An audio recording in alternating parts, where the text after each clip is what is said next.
We begin with Allah's blessed name. We praise Him and we glorify Him as He ought to be praised and glorified. And we pray for peace and for blessings on all His noble messengers, and in particular on the last of them all, the blessed Prophet Muhammad sallallahu ta'ala alayhi wa sallam. We greet you from the Zafar Ali Khan Auditorium Auditorium, yes, Trust Auditorium. in Lahore, in Pakistan, with Assalamu alaikum wa rahmatullahi wa barakatuh. Our brother Orya Maqbool Jan, who has kindly invited me here today, the chairman of the Zafar Ali Khan Foundation. The trust. Yes, brothers and sisters. I gave a lecture 2 days ago at the Lahore Garrison University, and then got back home and fell ill. All the symptoms of a virus. But dua is powerful. I never thought I'd be here today.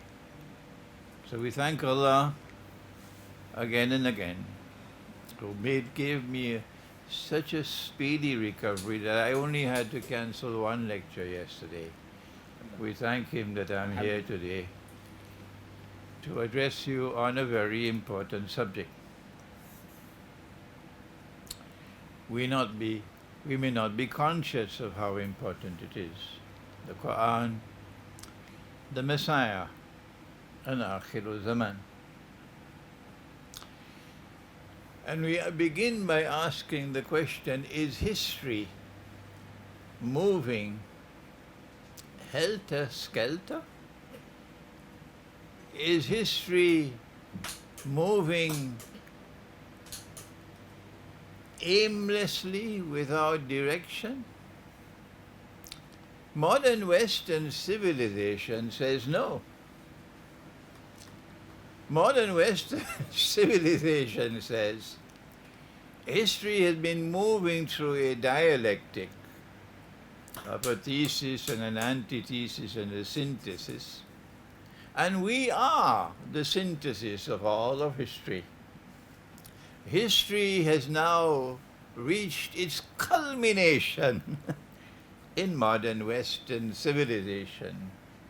And all civilizations that came before us are now obsolete, moribund, and belong to the museums of history, including the civilization of Islam. This is the modern West. But we say no. History is not moving helter-skelter. History is moving in a particular direction. And if you cannot perceive that direction in which history is moving, you've got to go back to school. What is that direction in which history is moving? Answer, at the heart of the direction of the movement of history is the Messiah. Do I need to continue with the rest of the lecture? Certainly. At the very heart of the direction of the movement of history and the culmination of history is the Messiah. That is how important is this subject. So, if you want to be a scholar of Islam, to represent the knowledge which Allah has bestowed in the Qur'an, you must study the philosophy of history. I was fortunate that my teacher, Maulana Dr. Muhammad Fadlur Rahman Ansari, who was the most illustrious student of Dr. Iqbal. He established an institute of Islamic studies which was not your normal Darul Uloom. And he brought from Lahore to Karachi a man who did his PhD in philosophy at Aligarh University, wrote his thesis on a Mujaddid's conception of Tawheed, which is a brilliant book. Brilliant book. I wish I knew where he was buried here in Lahore, that I could go and pay my respects to Dr. Burhan Ahmad Farooqi, Yes. rahimahullah, who taught me the philosophy of history. Why a Messiah?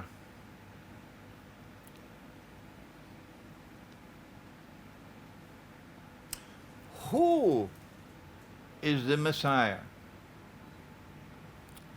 When will the Messiah come? Will he return?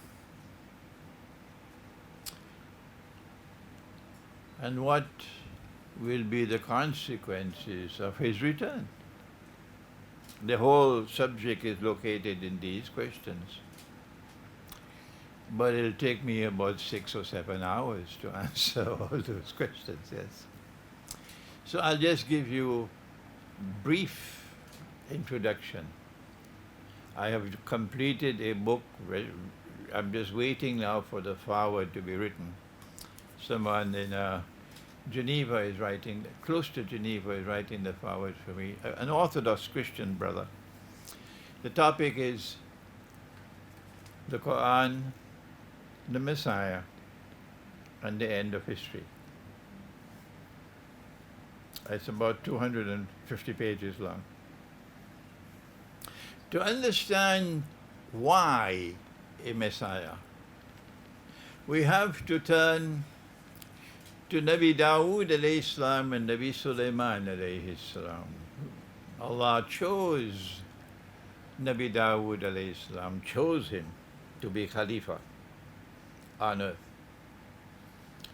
He said to the angels, بعد أعوذ بالله من الشيطان الرجيم إني جاعل في الأرض خليفة. I'm going to place a Khalifa on earth. And then he says to Dawood alayhi salam for the first time, never before, for the first time, Ya Dawood,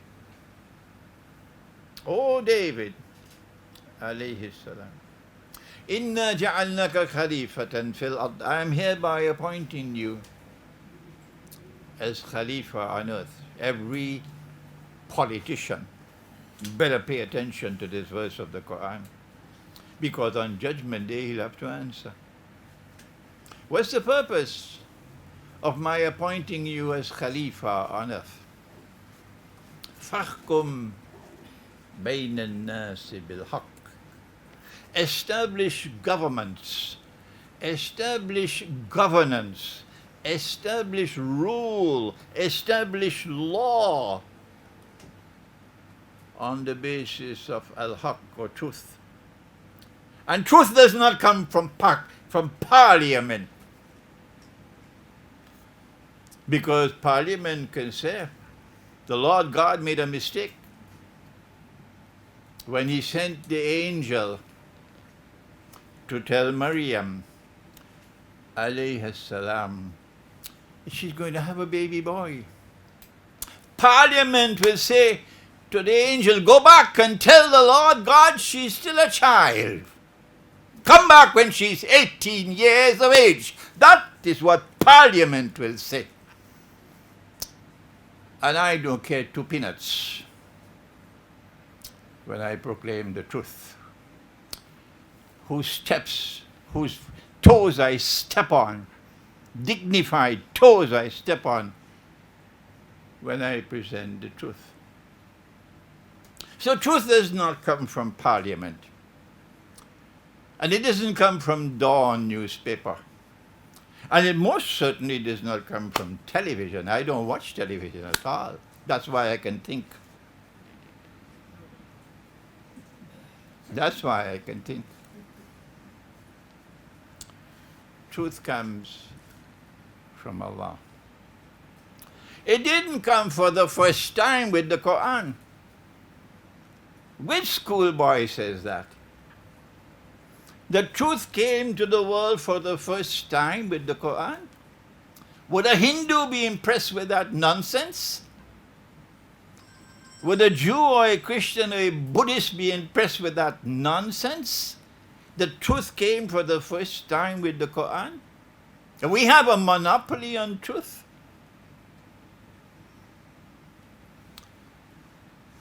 Ah yes, the brainwashing of this ummah has been terrible.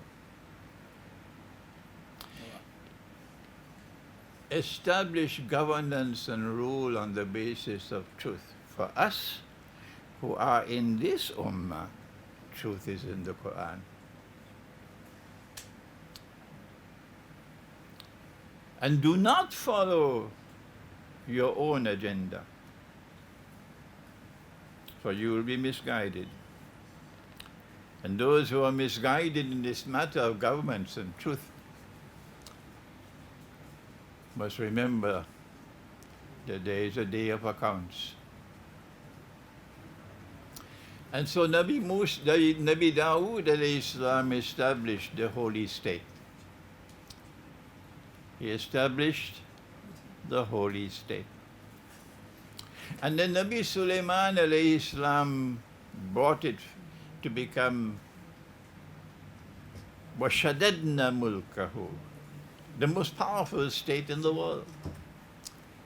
And those who followed him, the Israelite people, were ruling the world.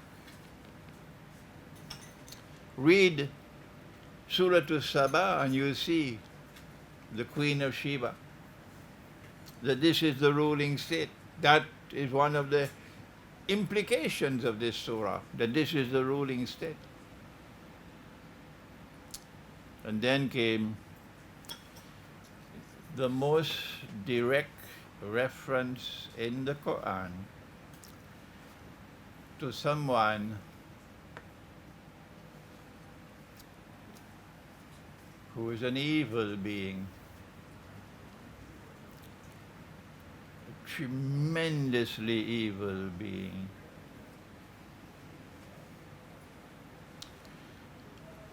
And who wanted to inherit that holy state.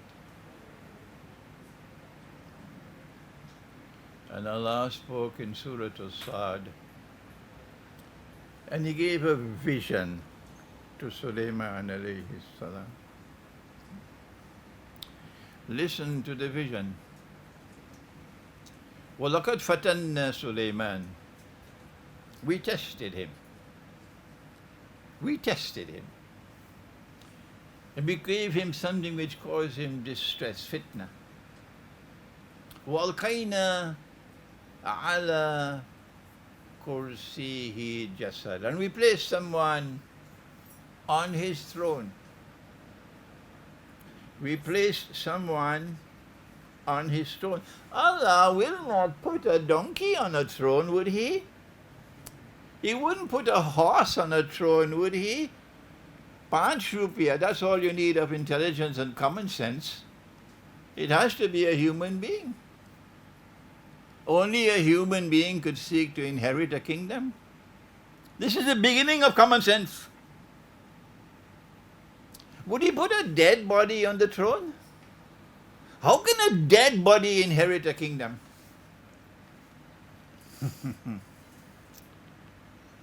وَأَلْقَيْنَا عَلَى كُرْسِيهِ جَسَدًا ثُمَّ أَنَابَ. From the time he saw that vision, he turned to Allah immediately. He understood. Imran would take 1,000 years to understand. But he understands like this, Sulaiman alayhi salam. It is on the basis of his response that we will know his understanding. This is logical thinking. Qala Rabbi gfirli. He said, "Oh my Lord, kindly forgive me." He's not asking for forgiveness for some sin that he committed, you dum-dum. No, his method is when he wants to ask for something from Allah, he first asks for forgiveness. A good lesson to be learned. وَهَبْ لِي مُلْكًا لَا يَنْبَغِي لِأَحَدٍ مِّن بَعْدِي, and grant me a kingdom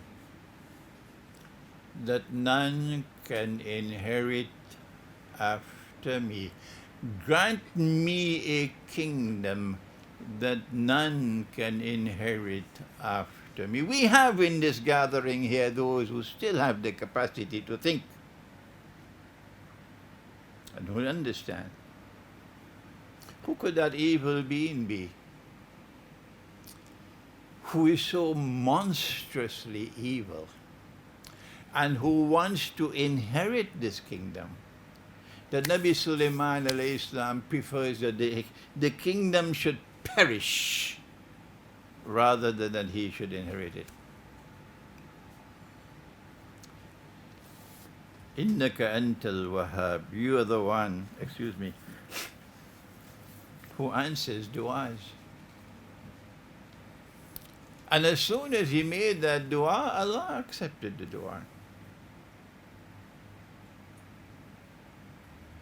And as soon as he died, the kingdom collapsed. There is a follow-up verse of the Qur'an which I would have loved to take you to about when he died. وَلَمَّا قَضَى سُلَيْمَانَ الْمَوْتَ, when Sulaiman died, what happened? But we don't have the time for that today. The Israelite people are baffled, are bewildered. They don't know what has happened. This is the golden age. The holy state was established. It became the ruling state in the world, and then overnight everything collapsed. And to this day they do not know why. We have to go to the Qur'an to tell them this is why it collapsed. It collapsed because Nabi Sulaiman alayhi salam asked Allah, I prefer that my kingdom should perish rather than he should inherit it. And so now their hearts are weeping. Holy Israel has collapsed. I've come to the conclusion on the basis of my own insight, because I have searched and searched and searched and I cannot find evidence. So I have had to rely on my own insight that it was at this moment, when the holy state had collapsed, when they were in a state of great grief and suffering, that Allah then sent them the good news. To give them some consolation in their heart and some hope for the future. That I'm going to send to you. Did you hear what I said? I am going to send to you, not to the Ummah of Muhammad alayhi salatu wasalam, most certainly not. I'm going to send to you. You meaning Banu Israel. Let me repeat it one more time. I'm going to send to you one who will be known as the Messiah. And with him, the golden age will come back. That the holy state would be restored. And it will once again become the ruling state. And those who followed the Messiah will be raised to a position of dominance in the world, and hence would rule the world.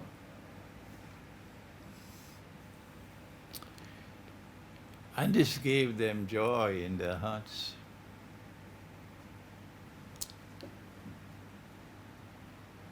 But when Allah sent the Messiah, He sent the Messiah to test them.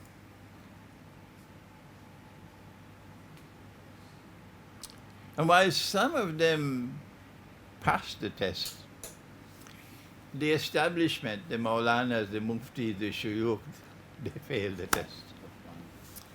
They failed it at that time, they're failing it now as well. In order for him to qualify as the Messiah, he has to have a lineage. And Allah gave that lineage. And they knew it. Inna Allah astafa Adam wa Nuh. Allah has raised Adam alayhi salam to a position of great honor, and has raised Nuh alayhi salam to a position of honor. But now it's Ali Ibrahim, not Ibrahim, Ali Ibrahim. And then someone else who is not a prophet. How his name comes alongside three prophets? Oh, Ali Imran. Who is Imran? That Allah has honored the house of Ibrahim, that's the progeny, and He's honored the house of Imran. And he is so important that the third surah of the Qur'an is named after Ali Imran. Someone is knocking at our heart, our mind, asking us to think. Or we prefer to eat biryani and go home and sleep. I used to say biryani until I visited Peshawar, so now I'm saying dumba karahi.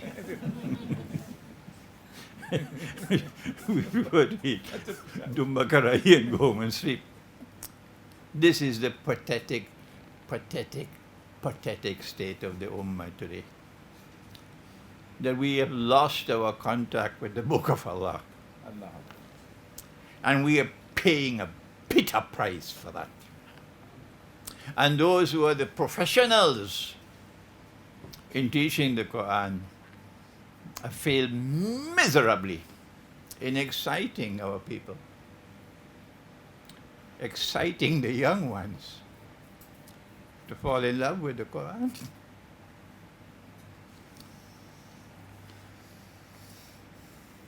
So who is Imran? He is the father of Musa alayhi salam and the father of Harun alayhi salam. And the Messiah has come from him. It's like a road map. From Ibrahim alayhi salam to Imran, and from Imran to the Messiah, Zurriyatan ba'dahu min ba'd. Allah has raised in honor generations successively, generation after generation. Why? You must ask the question, why? Answer, in order to establish the lineage to the Messiah. And so a woman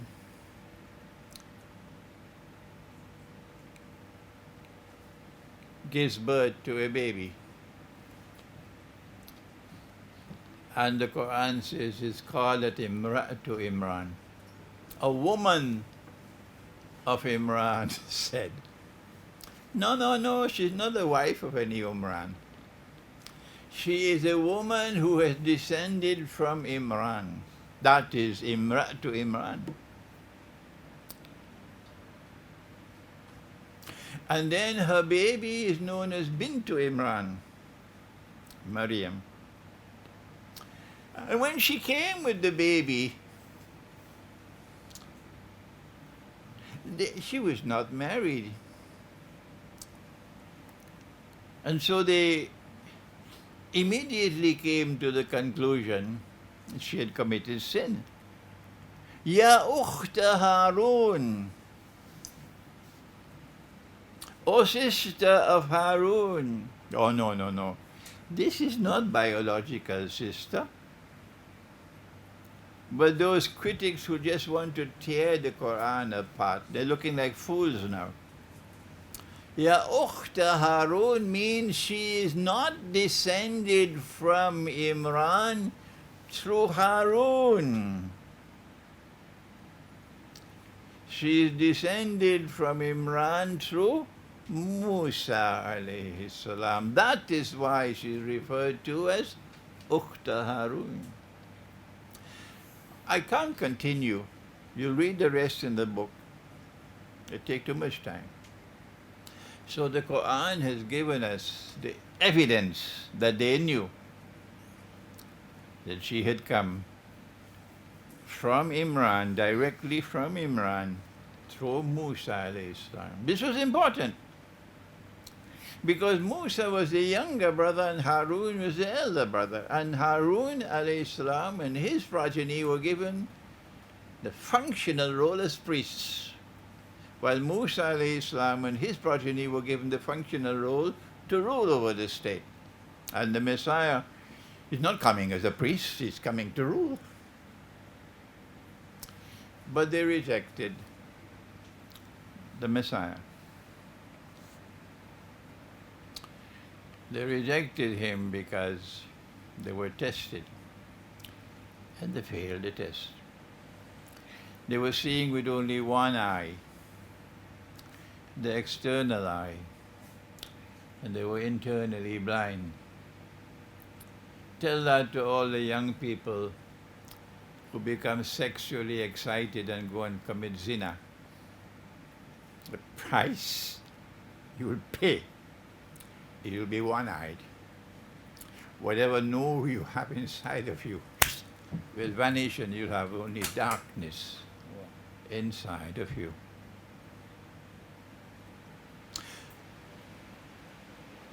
They rejected him because they said he was a bastard. And then they demanded that he must be crucified, because the Torah says whoever dies by crucifixion, by hanging, is the cursed of the Lord God. And when they saw him crucified before their very eyes, they were convinced he could not have been the Messiah. Why? Well, he's dead. He never ruled the world. The holy state has not been restored. So they're waiting for the Messiah to come. But there were those who recognized him as the Messiah. And they were crying when they saw him crucified, while these were celebrating. And these are now waiting for a Messiah to come. And that's why Allah sent the Jasad on the throne. The Jasad on the throne is there because he wants to impersonate the Messiah. This is the most direct reference in the Qur'an to Al-Masih ad-Dajjal. I invite you now to go and check all the tafasir that you can find, all,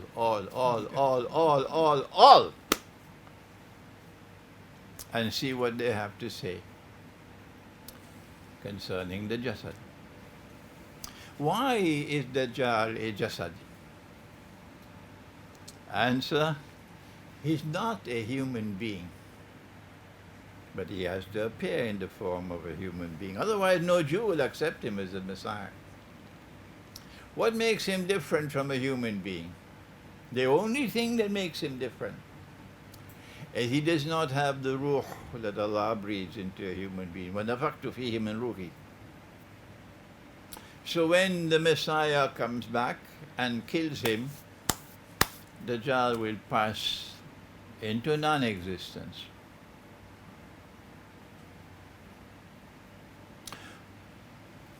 When they saw him die on the cross,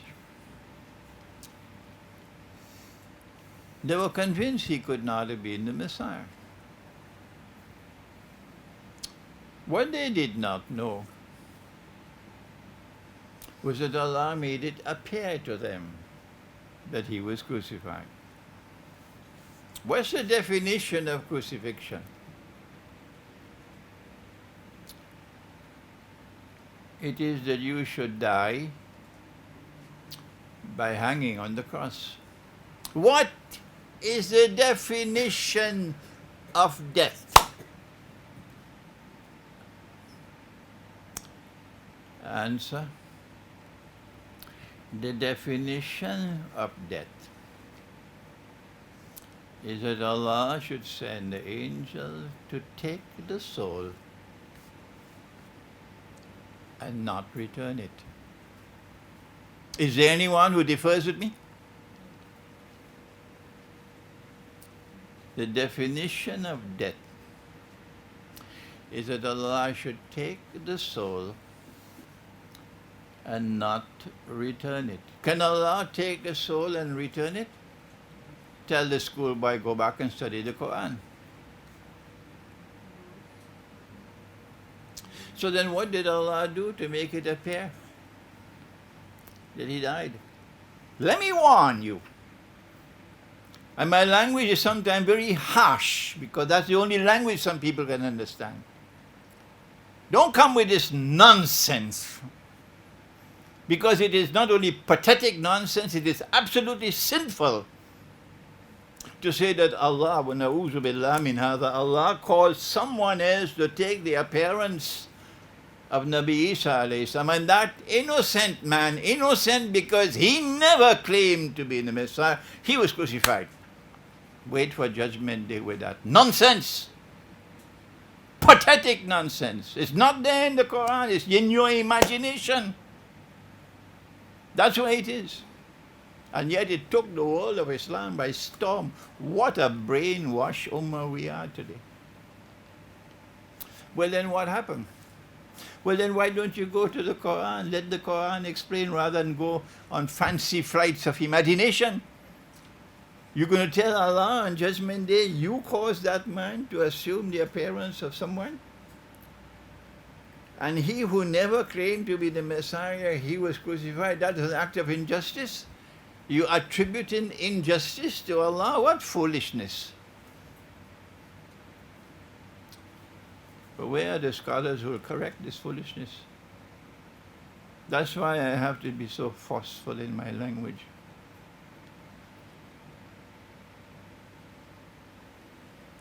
Allah took his soul. They thought he was dead. They took down the body. They put the body in the cave. They sealed the cave. Allah returned the soul. As simple as that. Nobody knew that the soul was returned. And Allah raised him. But let me warn you one more time. If you stick with this theory of substitution, you are going to be in a pathetic state on Judgment Day. Let me warn you one more time. This is a simple explanation from the Quran. And so, he did not die. When the angel came to Maryam to inform her you're going to have a baby boy and he'll be the Messiah, the angel also said to Maryam, وَيُكَلِّمُ النَّاسَ فِي الْمَهْدِ وَكَهْلًا. This baby will speak from the cradle to people. I will also speak as an adult. I'm sure maybe in Lahore as well, babies don't speak from the cradle. Huh? I know you have the sweetest mangoes in the world, but how old was the baby? How old was the baby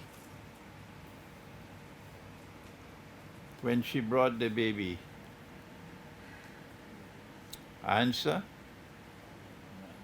A voice spoke from beneath to say to her certain things. Could that voice be the baby? No. Because Allah says He'll speak from the cradle and as an adult. He never said He'll speak from His mother's body. So it has to be Jibreel alayhi salam. See how easily you can dispose of nonsense?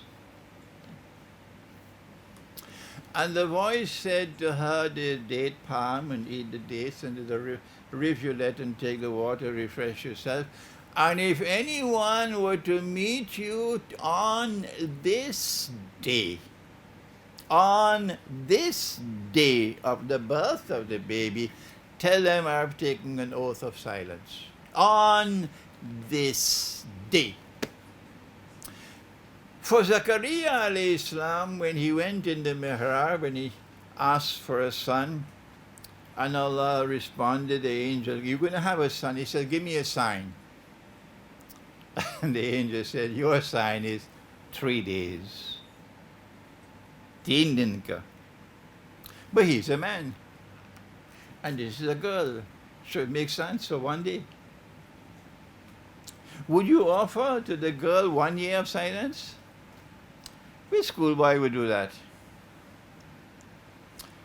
So now when she brought the baby to her people and they questioned her, she pointed to the baby. She did not speak. Why?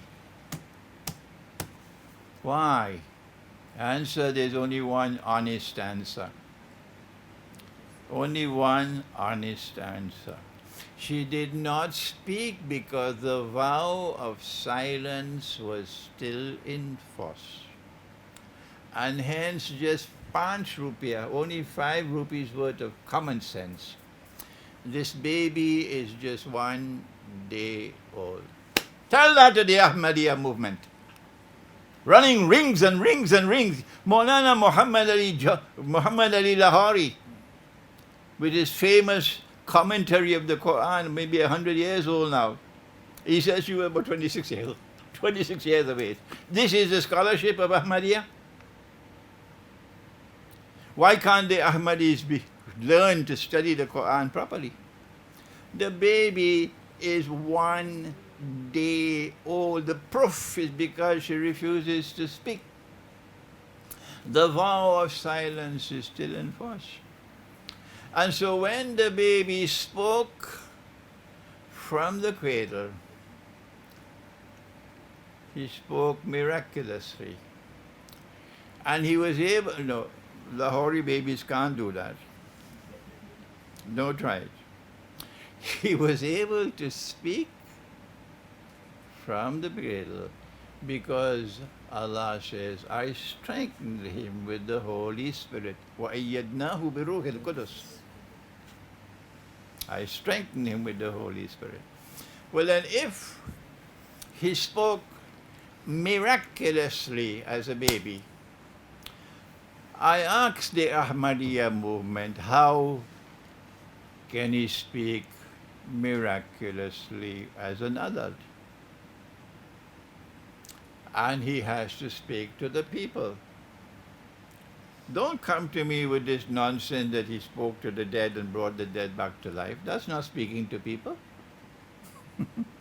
He spoke miraculously as a baby, and he will again speak miraculously as an adult. There is only one way.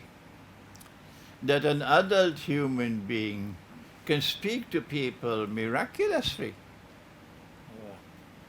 Only one way. And that is that he will one day return. He will one day return. I have provided 5 proofs from the Qur'an. I know that there are distinguished scholars of Pakistani origin who have a very high profile in the world. I don't want to speak disrespectfully of them, who have rejected the view of the return of Nabi Isa alayhi salam. I'm aware that Dr. Iqbal himself has some evidence in him of not accepting the return of Nabi Isa alayhi salam, because we know about Iqbal as the poet, but we don't know about Iqbal as a scholar. Because you've not studied him as a scholar. If you study him as a scholar, you'll know he rejected the ahadith on the Imam al-Mahdi. He is there in his poetry, but not in his scholarship. And also, therefore, there's no such thing as Dajjal in Dr. Iqbal. He doesn't have an eschatology. But that does not mean that Iqbal is any less a scholar at all.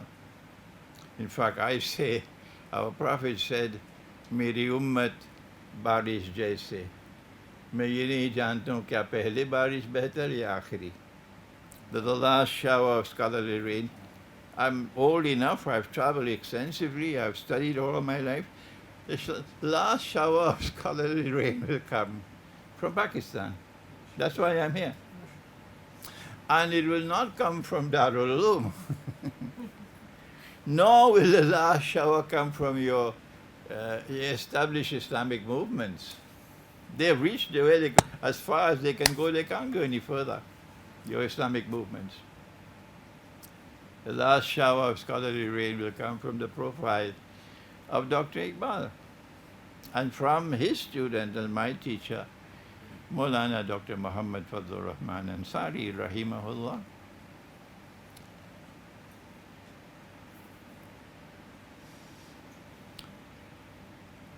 Nabi Isa alayhi salam will return. And there are 5 proofs in the Qur'an of his return. But they don't know that. And they're waiting for their Messiah to come. And that Messiah who is coming was someone created by Allah subhanahu wa ta'ala as an evil being. قُلْ أَعُوذُ بِرَبِّ الْفَلَقِ min sharri ma khalaq, min sharri ma khalaq. Allah created Al-Masih al-Dajjal as an evil being. And in order for him to successfully impersonate the Messiah, he has to establish his rule over the world. So Allah sends him first as a shadow. One of the most brilliant things that the late Dr. Israr Ahmad ever said in his life. Absolutely brilliant. He said, coming events cast their shadows before them. I don't know whether he was conscious that this also applies to Dajjal. He said, coming events cast their shadows before them. And this is what Allah says in the Qur'an in Surah Al-Mursalat. Proceed now in the historical process to a shadow. We should have 3 parts. And the Hadith speaks about it. The Dajjal, when he released, will live on earth for 40 days. 1 day like a year, 1 like a month, 1 like a week. وَسَائِرُ أَيَّامِهِ كَأَيَّامِكُمْ. And then he'll be no shadow anymore. He'll be here in person. My understanding of political history, because I studied international relations in 2 universities. I came to the conclusion that Pax Britannica did not fall out of the sky like by accident. I came to the conclusion that modern Western civilization was created to serve Dajjal. A civilization with enormous power, but uses power relentlessly so to oppress. Why is it that the only people who can recognize that oppressor are men like Ayatollah Ruhollah Khomeini, who does not fear to point his finger in the face of Washington and say, "You are Shaitanul Akbar"? I honor him for that. And I don't care two peanuts for whoever differs with me because of your sectarian differences. Stay away from me. I don't care for that. I honor him for that. He pointed in the face of Washington. He said, "You are Shaitanul Akbar." Why don't we have men like Hugo Chavez? What's wrong? Hugo Chavez stood up in Venezuela and blasted the oppressor. And while he was alive, the whole of Latin America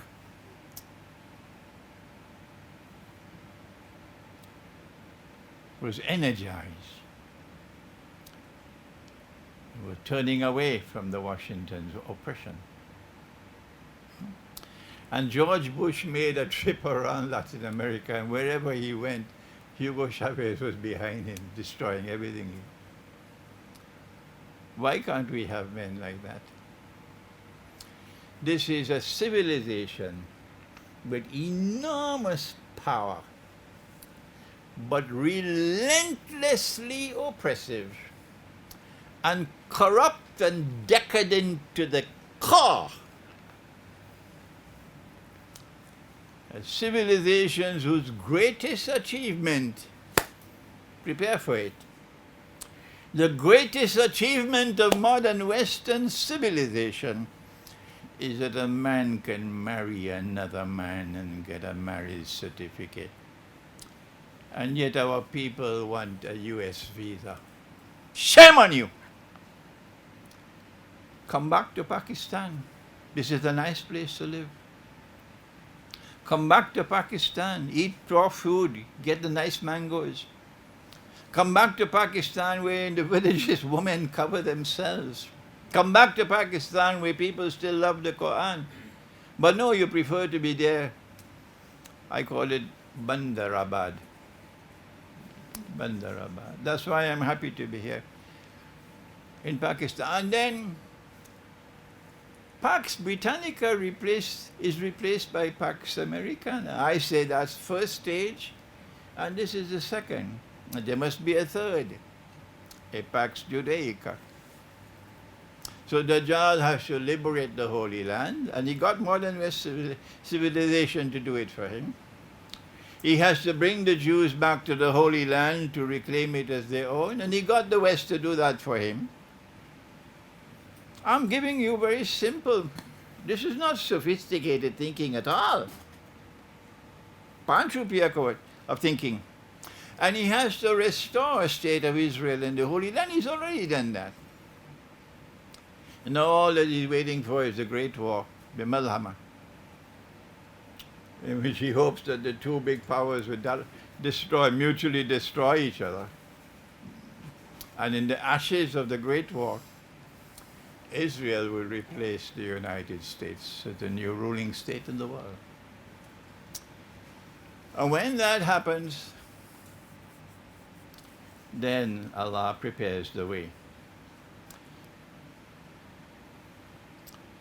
Allah prepares the way for the end of history. A Khalifa will die. And Hizb ut-Tahrir says that means Khilafah will be restored. No, I differ with you. Any king will die, but of course, it's clear it's a Saudi king.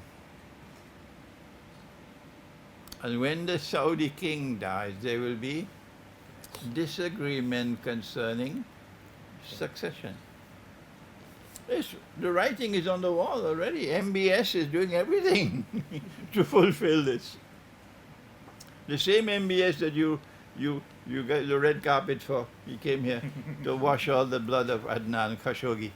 So when there's disagreement, a man comes out of Medina and hurries to Mecca. And he has to be someone who is well known. And the people will force him to accept the bay'ah.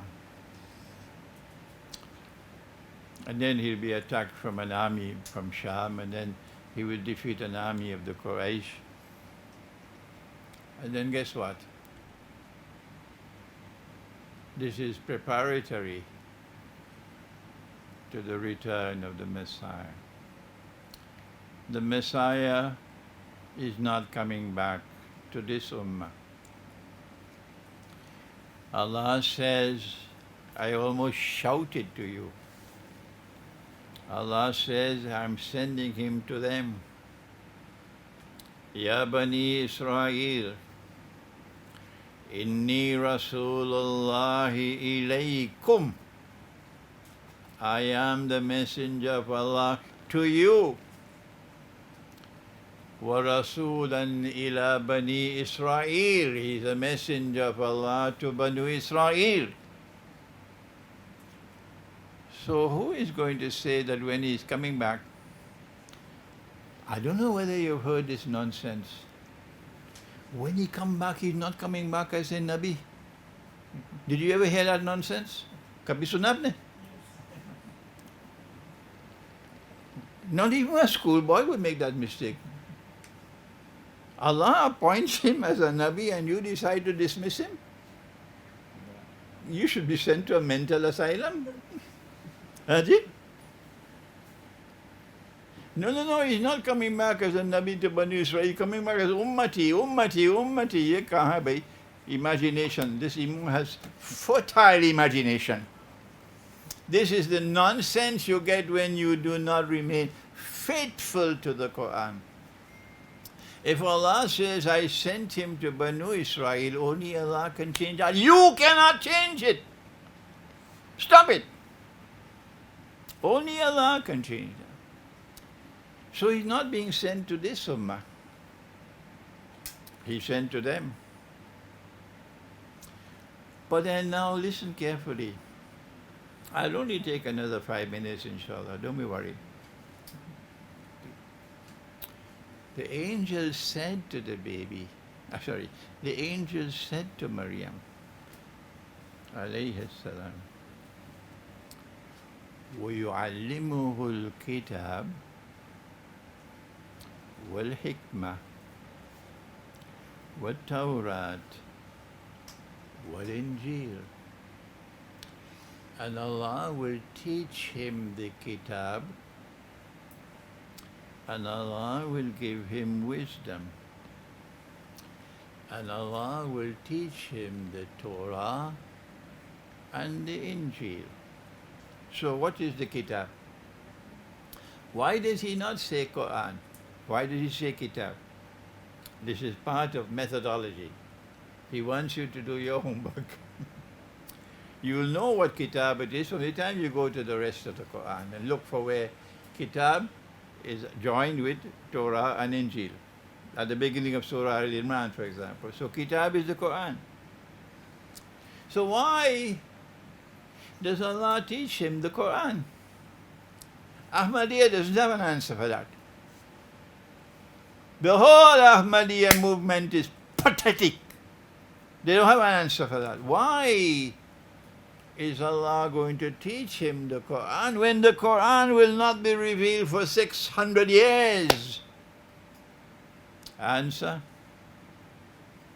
Allah has taught him the Qur'an because when he comes back, he has not only his ummah to guide and to rule over, but he also has this ummah for whom he is a guide. So when Imam al-Mahdi invites him to lead the Salat, he knows, I cannot lead the Salat, because according to this Sharia, If I lead the salat, I immediately become the Amir of this ummah. But Allah will punish me for that. I have not been sent to this ummah. So he says to the Imam, you lead.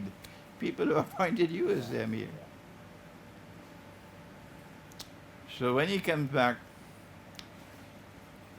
he's coming back to be a teacher and a guide and a mufti for all legal judgments for this ummah as well. Although Imam al-Mahdi is the Amir.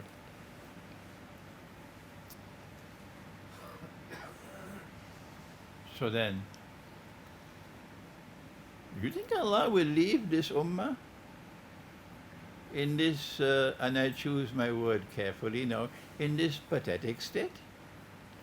With Erdogan in Turkey as the new champion of Islam, while the dum-dums in our list, in our community don't even have the knowledge that Turkey is a member of NATO. The dum-dums who have no capacity to think at all. Is this what this ummah is supposed to be in NATO, which is the military arm of modern Western civilization? Where has thinking gone? And when Erdogan takes the cathedral and transforms it into a masjid for the second time, monstrously, scandalously evil, shamelessly evil, violation of Allah's command in the Qur'an is the mission of this ummah. Guess what we all do? Wah, wah, wah, wah. Wonderful. We've taken their cathedral and we've transformed it into a masjid for the second time. I don't care two peanuts. When I come to preach the Qur'an, I do so fearlessly. And alhamdulillah, I've been here in Pakistan more than 4 months now. Not one Pakistani, not one, has ever come forward to challenge me on Hagia Sophia. Not one. So, who will it be? Is it Imran Khan? Or will it be MBS? Huh? Who will unite the Ummah and rule at that time? Answer: this pathetic Ummah has lost integrity. It has chosen to follow the model of the Republican state rather than the Khilafah state. It has abandoned the Khilafah state. The Khilafat movement struggled for the Khilafah state and wanted to have a deal, an understanding with Gandhi that they will have their own Hindu state and we have our Muslim state, and the two states will live fraternally. Which was, of course, the ideal of Muhammad Ali Jinnah. He wanted Hindu-Muslim fraternity.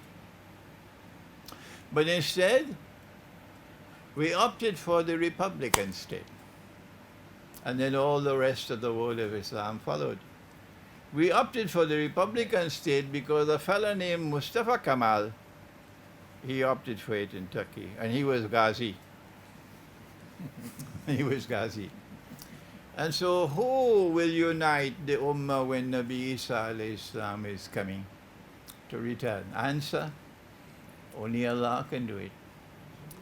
And if all the world has ended, all time has ended, and there's only one day left, Nabi Muhammad alayhi salam, Allah said, he said, Allah will lengthen that day so that Imam al-Mahdi can arise.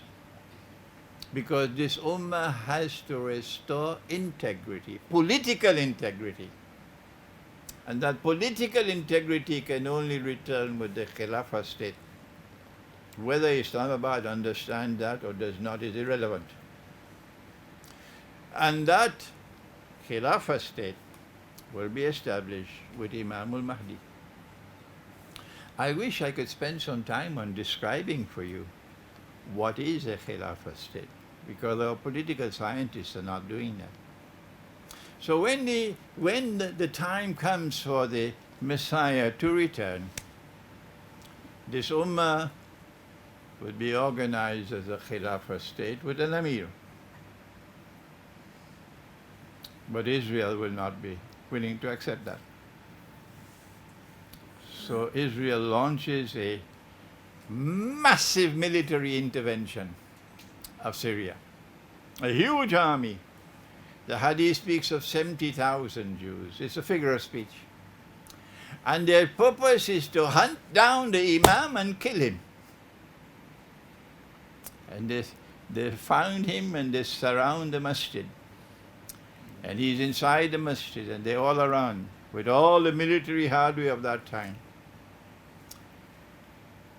The same way that Musa alayhi salam was by the sea, the Red Sea, and Pharaoh and his army were coming. And Allah intervened at that time.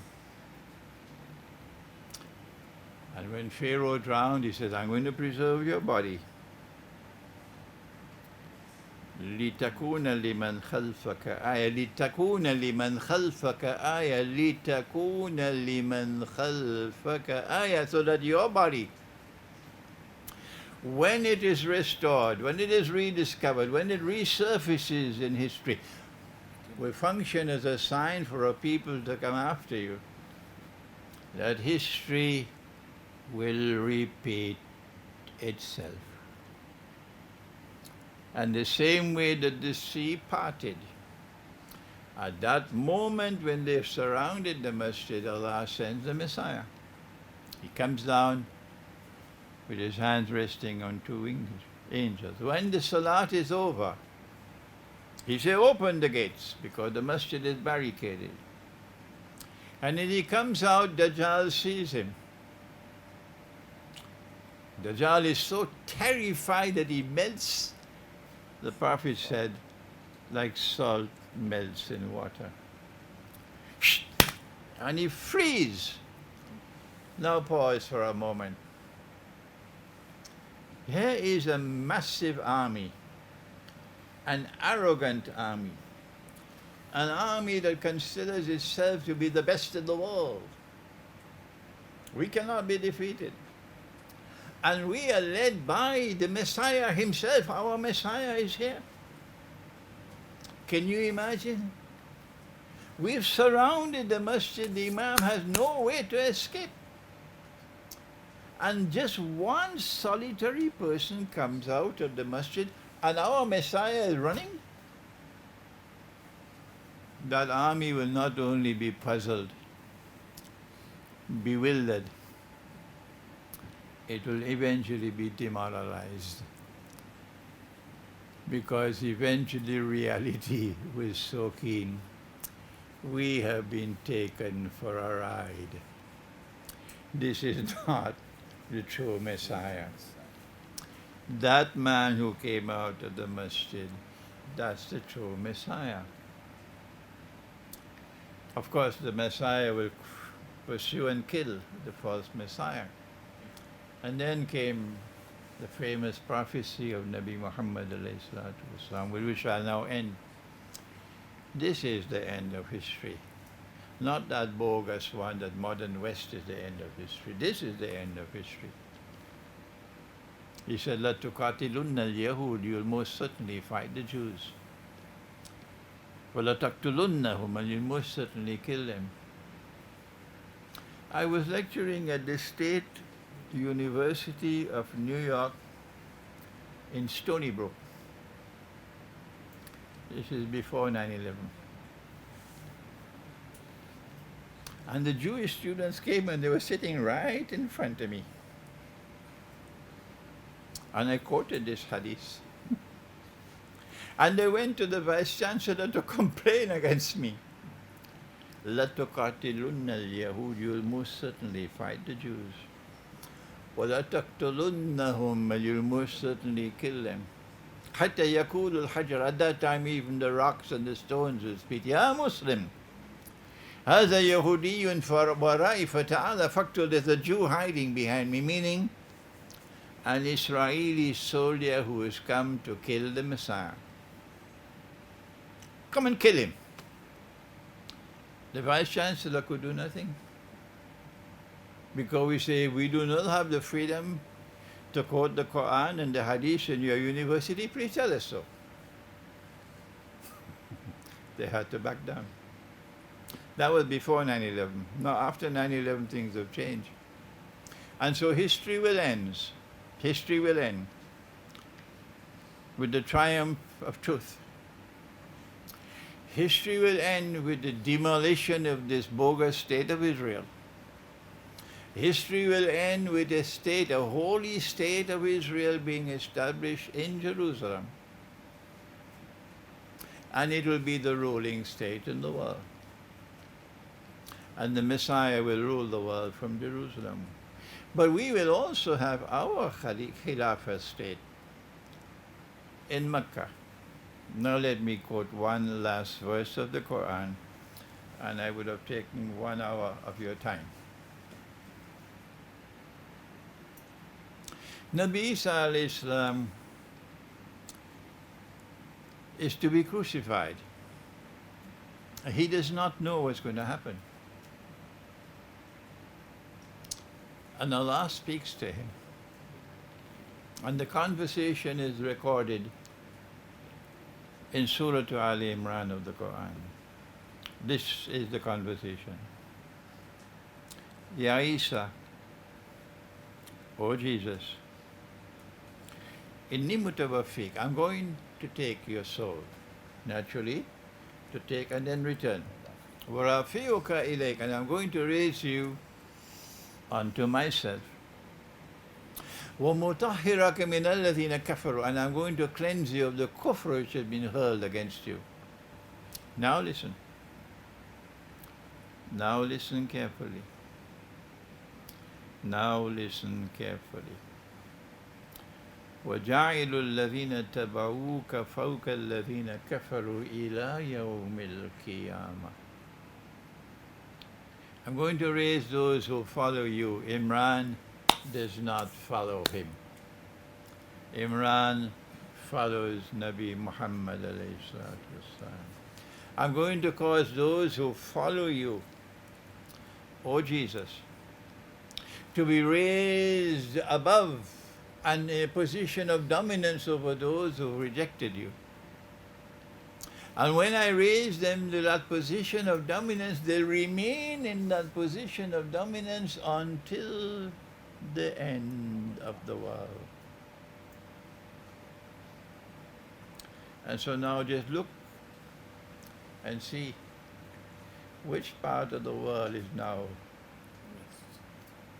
gaining in military strength to such an extent that the United States of America cannot intervene in Venezuela. Cannot! Helter-skelter for 200 years they've intervened, they've changed governments, they've overthrown governments, gunboat diplomacy. Look at the United States now. For so long they've been trying to overthrow, shamelessly so, the Venezuelan government. They don't dare to intervene. Why? Because Russia is now more powerful than the United States of America. And that's what's going to happen when the Great War takes place. Allah has raised a people who are following Nabi Isa alayhi salam, despite the fact